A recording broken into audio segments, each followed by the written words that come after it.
You don't want to be the biggest secret in your industry, right? You want these are free platforms that enable a certain amount of visibility.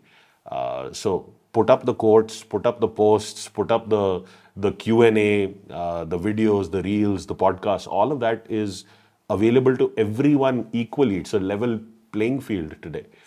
You have a voice, you have a story, and that deserves to be heard. Your career is like a living, breathing organism, and building great careers requires nurturing them with strategic guidance. Hi, my name is Sawan Kapoor, and I'm India's leading career coach, also known as the Career Guy. Welcome to the Career Headquarters.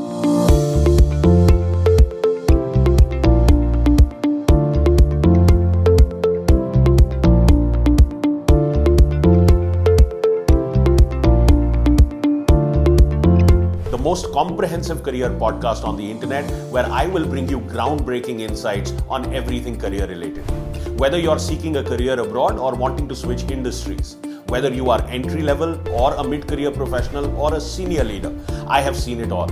As an award winning CEO of one of the largest and most profitable beverage alcohol companies, my career spanned 3 continents, multiple industries, and provided me with an accelerated roadmap to the very top. So if you want to build an exceptional career and 3x your paycheck, this podcast is for you.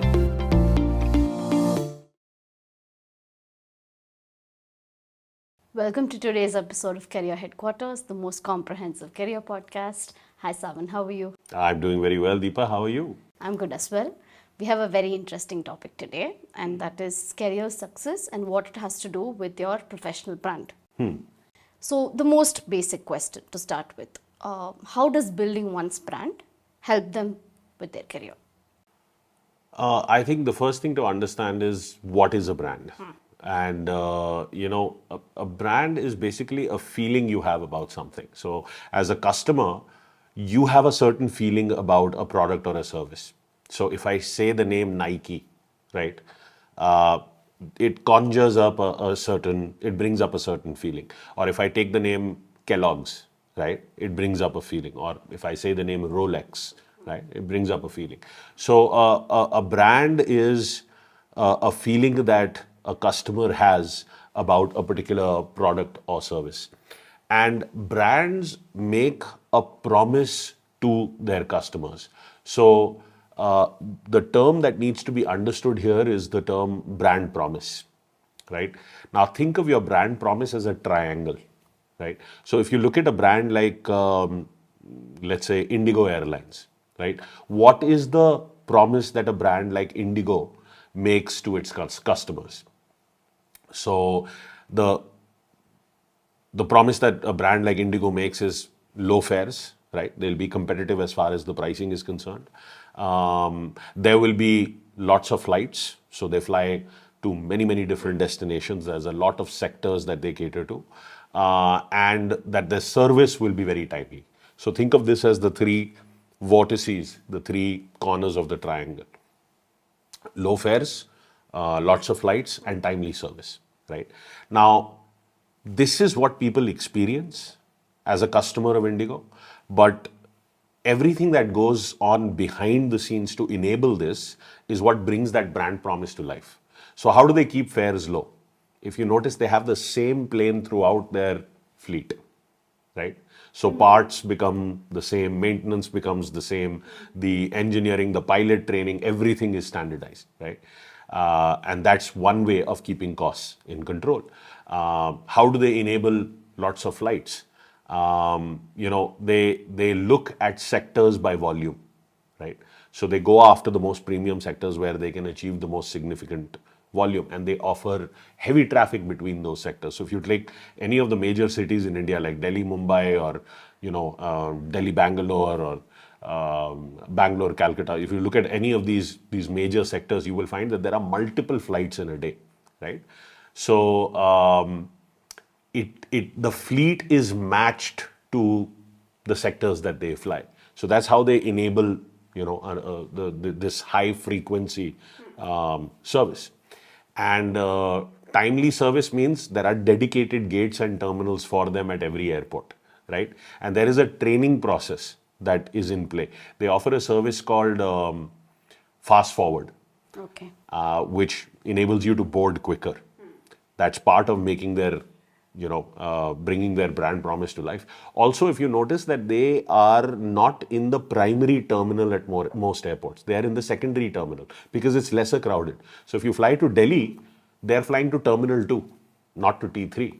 So that's just an example of how, at a lesser crowded terminal, it's easier to board, it's easier to disembark. So, they're able to maintain, there are fewer aircrafts landing and taking off. So it's easier to maintain your timing. So these are some of the things that they do behind the scenes to bring their brand promise to life. Similarly, I had a brand promise in the corporate world. So in the corporate world, I was a leader in the wine business. My goal was to create solutions, to take complex things and make them simple. And as I went from the corporate world to, come into the coaching and training industry, I can tell you again that brand promise changed. So now my brand promise is that I'm an impactful teacher. And I focus on the results that my students achieve. And I'm able to enable that through a system that is easy to adopt, easy to use, a practical plan of taking them forward in their career aspirations. So this is what I would, say. Similarly, if you look at any public figure, you look at Mahatma Gandhi, there is a brand, right? A man who helped our country achieve independence in a non-violent way and preached equality for all. You look at the Dalai Lama, again, there is a brand at play there. It's peace, love, and freedom.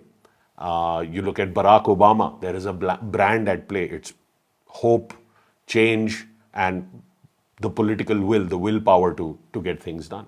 So building a brand is essential to success because that is how you are perceived. Your value is perceived in the world today. All right. So you've explained what a brand is and how it helps with one's career. So how can one start this process of building their brand? Right. I think the earlier question you had asked is what is the advantage to it as well. See, the advantage it is how it differentiates you and how it positions you for advantageously in a particular market. So that's what has to be kept in mind. The end goal of how to position yourself so that you maximize opportunities coming your way. You're winning in the competitive set. So if you're an IT professional, you have a personal brand, and that personal brand will dictate how many customers, that is, how many companies will want you, right? So you have to position yourself advantageously there. How to bring it to life? So you have to articulate your own brand promise. That would be where I would start. So what's your lead promise? What is the secondary promise, the third promise, the three corners of the triangle? You have to fill that out. And what do you want your brand to represent? And I can tell you today, building a personal brand is easier than ever because of the way technology and social media connects the world. So if you look at a professional platform like LinkedIn, have a complete profile, have a professionally taken photograph, right? Share that profile with recruiters. You look at Facebook, you look at Instagram, you look at Twitter. These are all opportunities to enhance your brand, to build and enhance your brand. If you do not participate in social media, then maybe it's the time. You don't want to be the biggest secret in your industry, right? You want these are free platforms that enable a certain amount of visibility. So put up the quotes, put up the posts, put up the Q&A, the videos, the reels, the podcasts. All of that is available to everyone equally. It's a level playing field today. You have a voice, you have a story, and that deserves to be heard. So the market will determine, does it accept it or not? And if the market doesn't accept it, then it will probably not happen that your content will, it'll be just one more voice, right? So you have to have something to say that is meaningful, because this fight for an individual's share of mind has become much more intensified. There are so many thoughts and so many voices out there. If what you have to say is not meaningful, you'll just be lost in the sea of voices. But the advantage of building your professional brand is that it pays compound dividends over time. So I think there is great advantage, and if you start thinking about how to tackle the world of digital marketing and social media, I think there is great benefit there, especially for professionals who want to play a game to the very top. So, All right. What can hurt one's professional brand? so if you have a brand promise that does not deliver, right, that's a definite chink in your armor, right? So if Nike, the shoes fall apart within the first month of buying them, so brand promise not delivered. Marketing yourself has to be done on the basis of performance and results. So a brand and a product cannot be misaligned. Okay. So the brand is what customers feel. The product is what you deliver, right? Or the service is what you deliver. It has to be genuine. It has to be congruent. It has to be authentic. It has to be very sincere and very real, right? So if these things are not in place, it will hurt your personal brand. A brand has to be relevant. So, for example, uh, the DOS operating, the disk operating system was a great operating system, but the world has moved on since then, right? Graphic user interfaces came up, Windows came up, the Mac OS came up, the Linux came up. There were so many other operating systems that came up, and the world moved on. So you have to offer a product or a service that the market will accept, that is relevant for today's day and age, because there's a lot of noise out there. Not everybody has the substance and the meaning. Therefore, brands that have that original value and that can continue to evolve as per the need of the market, those are the ones that will survive. Those are the ones that will scale and grow. Another thing you have to be careful of is positioning yourself appropriately, as I was talking about earlier, because a lot of people can land up diluting the equity in their brand. So a brand cannot be everything to everyone. If you try to be everything to everyone, you will land up becoming nothing to no one, right? So Kellogg's is great as breakfast cereal, but if they start creating products in the dairy segment, right, then they are diluting that brand equity, right? So it's not that they cannot have aspirations to enter a different part of the food industry, but it has to be done logically and thoughtfully, maybe through sub brands or in another way that customers will value and be willing to pay for. So a lot of people try to do everything, and that and they're trying to be fast in every direction. They'll end up not making a lot of progress because of that approach. The last thing I would say here is uh, a brand has to build engagement, right? There has to be clear calls to action. There has to be that tribe that you're catering to, understanding the pain points of that tribe and understanding what the sincere solutions are to those pain points and being able to deliver them. So if you're able to do that, your brand will thrive. But if you're not able to do that, it'll hurt the equity, it'll hurt the positioning of the brand. And you have to know what market you're playing to. Are you playing to the luxury market? Are you playing to the value market? Are you playing to the middle market? The more tightly you can define the standards, the more tightly you can define the parameters and the boundaries around the brand, the more focused the brand is, the easier the brand is to connect with and to understand. All right. You spoke about brand promise before. Is this the same as brand position? And also, what significance does this have for working professionals? So there is a slight difference between these two terms. Brand promise is the value a brand will bring to its customers for solving their problem for a particular price that they are willing to pay. Brand positioning is where within the market does it actually play. So if you look at automobiles, right, you look at Rolls Royce or Bentley, they are beyond super premium, right? They are hyper premium luxury vehicles. You look at Audi, Mercedes, BMW, they are big competitors to one another. They are the luxury or the premium segment.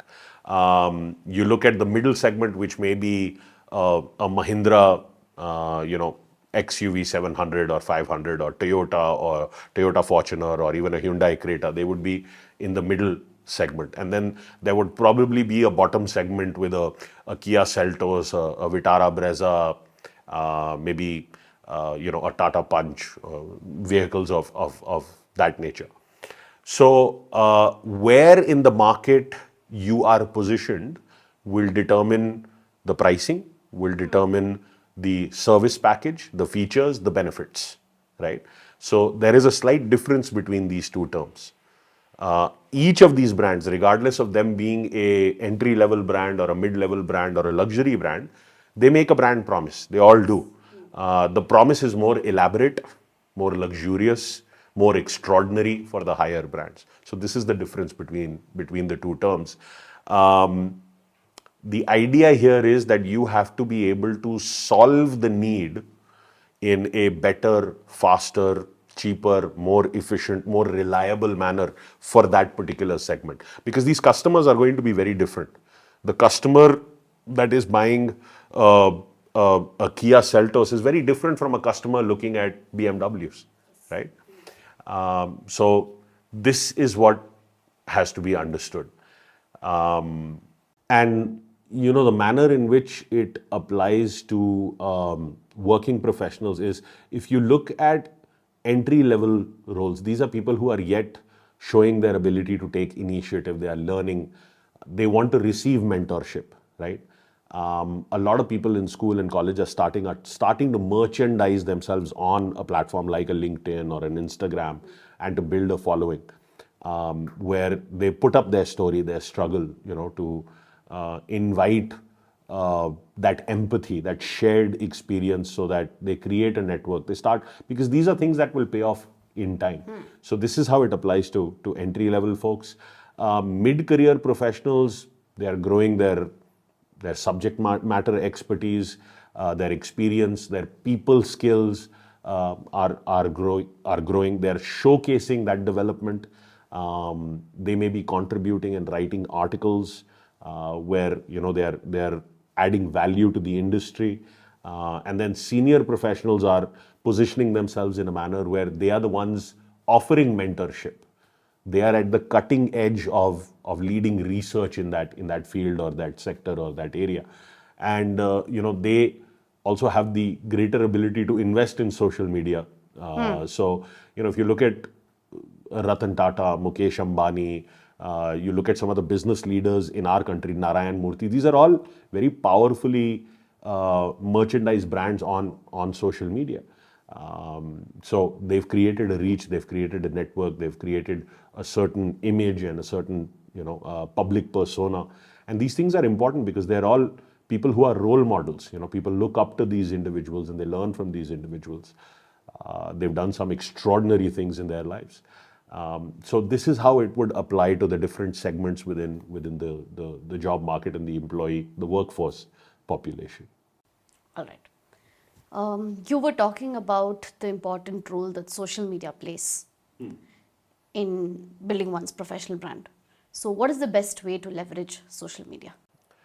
The best way to leverage social media is to understand what works on what platform. So if you look at a platform like Instagram, it's much more reel oriented. The algorithms behind are much more reel oriented. It's quick consumption of video content, right? If you look at a platform like LinkedIn, people spend a little longer on that platform reading, right? So it's a little more article prone. Now, it's not that videos will not work on LinkedIn, but people tend to go deeper on that platform, right?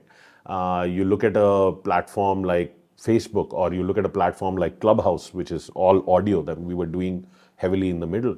It was a great area where it was like your own radio station, right? So you have to understand what works on what platform, and then be able to have some original thing to say, right? If you're just going to repeat what everybody else is saying, you're going to be one more sheep in the flock, right? So you have to have an understanding of who you are before you can leverage social media.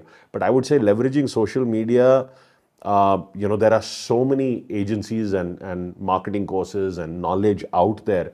If you start figuring this out on your own, it won't be very long before you have made a little bit of a mark, right? So I think those are some things to keep in mind as you begin playing this game and begin leveraging social media, because it creates tremendous engagement. I can tell you, a couple 3 days back was my birthday, and I think 5,000 plus people have wished me. So that never used to happen growing up. I didn't know 5,000 people. So, it's just been, you cross a certain tipping point and then it just catches fire. Very true. And there is no limitation. Anybody can do this. If you have something of value to give, absolutely, the world will be happy to accept it. You have to understand what content will go viral, right? What content has the chance to spread.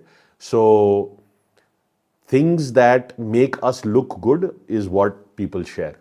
So if you have an opportunity to meet a celebrity, you're going to share that on your family WhatsApp group. You're going to put it up on your social media post, because that association is what makes you look good. So we share that social proof. Another thing is things that add value. So I remember this individual had made this video in how to cook a cob of corn, in 4 minutes in a microwave, where you can cook the corn and then it removes the leaves and the silk, because that silk is a little hard to get rid of. So this old man, I must have been 80 plus, he made a little video and he actually made it for his daughter-in-law. And in the first week, that video had 8 million views. It was a 3-minute video, like a 2-minute video, something like that. Very short video, but it offered such practical value that, people watched it. So things that offer that practical value, they get shared. You also have to understand environmental triggers. So when does breakfast cereal get looked at? More in the morning than in the evening. A few years ago, there was this song that this girl came out with called Friday. Rebecca Black, right? And it was called the worst song of all times. She got a tremendous amount of publicity for that effort. And every Friday, the downloads for that songs and the views for that song would peak. So again, it's an environmental trigger. So if you look at a brand like Kit Kat, they really designed it into their ad campaign. Have a break, have a Kit Kat. So they associated Kit Kat with a break, right? You take multiple breaks in a day. Their sales went through the roof when this advertising campaign really rolled out. You have to be good at storytelling, because information will travel under the guise of stories, right? So if you look at the Ramayana or the Mahabharata, or any of these epics, Panchatantra tales, this is all moral lessons. This is all information traveling under the guise of stories. Yes. So these are some of the things that you have to keep in mind in how content comes to life, right? And that's what can go viral. So this is the way to design your social media strategy and your brand to take advantage of these amazing free resources that are available to anyone who has an internet connection. So. All right. I have a fun bonus question for you. What is your favorite social media platform and why? Well, being a career coach, naturally, I love LinkedIn. I think much more professional, very much to the point. I see that it's a platform where you really have to earn your right. So I always thought this way, that one LinkedIn like is equal to 20 Facebook likes, right? Because only if it truly serves someone will you get that response. I love the platform also because it enables so much networking and so much in terms of opportunities for working professionals. So naturally, I'm slightly biased and slightly more aligned with LinkedIn than the others. But I've started to enjoy Insta as well. Quick, great impressions. I see a lot of brands that I follow, do a wonderful job, Yes. design and architecture and home goods and things like that are of interest to me. I see people leveraging that Instagram for themselves, for those product categories really well. I was really enjoying Clubhouse, but then there are also limitations to that. So there is so many choices today, but if I had to pick one, it would be LinkedIn. LinkedIn. Yeah. All right. So I think we addressed a very current, relevant, and a very happening topic today. Yes. All right. Thank you so much. Thank you. See you in the next one. See you. Thank you for listening to this episode of the Career Headquarters, the most comprehensive career podcast dedicated to building exceptional careers. If you enjoyed this conversation, please share this with someone you think would benefit from the ideas and the insights shared on this episode. Don't forget to subscribe to the show on Spotify, Apple, Google, Overcast, Castro, or Breaker. If you want to learn more about building an extraordinary career for yourself, I invite you to come attend my free Power Up Your Career live workshop. In this workshop, I will teach you the step-by-step process of landing your dream job in less than 90 days. The link to register is in the description below, and I will see you live at the workshop.